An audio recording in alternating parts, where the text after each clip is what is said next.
Welcome to ഐ+ daily current affairs. ഇന്ന് 2026 ജനുവരി 10. ഇന്നത്തെ പ്രധാന ആനുകാലിക സംഭവങ്ങൾ നോക്കാം. ഉയർന്നുവരുന്ന വ്യോമ ഭീഷണികളെ, പ്രത്യേകിച്ച് ശത്രുതാപരമായ ഡ്രോണുകളെ നേരിടുന്നതിനായി സമഗ്രമായ വ്യോമ പ്രതിരോധ കവചം നിർമ്മിക്കുക എന്ന ലക്ഷ്യത്തോടെ ദേശീയ പദ്ധതിയായ മിഷൻ സുദർശൻ ചക്ര ഇന്ത്യ ആരംഭിച്ചു. സംരംഭക ആവാസ വ്യവസ്ഥയെ പിന്തുണയ്ക്കുന്നതിനും ഗവേഷണത്തെ വാണിജ്യ പദ്ധതികളാക്കി മാറ്റുന്നതിനുമായി തമിഴ്നാട് സർക്കാർ ഡീപ് ടെക്നോളജി സ്റ്റാർട്ടപ്പ് നയം പുറത്തിറക്കി. 100 കോടി രൂപയാണ് പദ്ധതിയുടെ അടങ്കൽ തുക.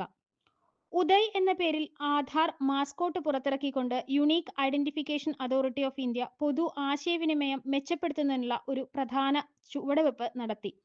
രാജ്യത്തുടനീളമുള്ള പൗരന്മാർക്ക് ആധാറുമായി ബന്ധപ്പെട്ട വിവരങ്ങൾ ലളിതമാക്കാൻ ഒരു ആശയവിനിമയ കൂട്ടാളിയായാണ് പുതിയ മാസ്കോട്ട് അവതരിപ്പിച്ചിരിക്കുന്നത്. ഡെയിലി കറണ്ട് അഫയേഴ്സ് ലഭിക്കാൻ ഇപ്പോൾ തന്നെ ചാനൽ സബ്സ്ക്രൈബ് ചെയ്യൂ.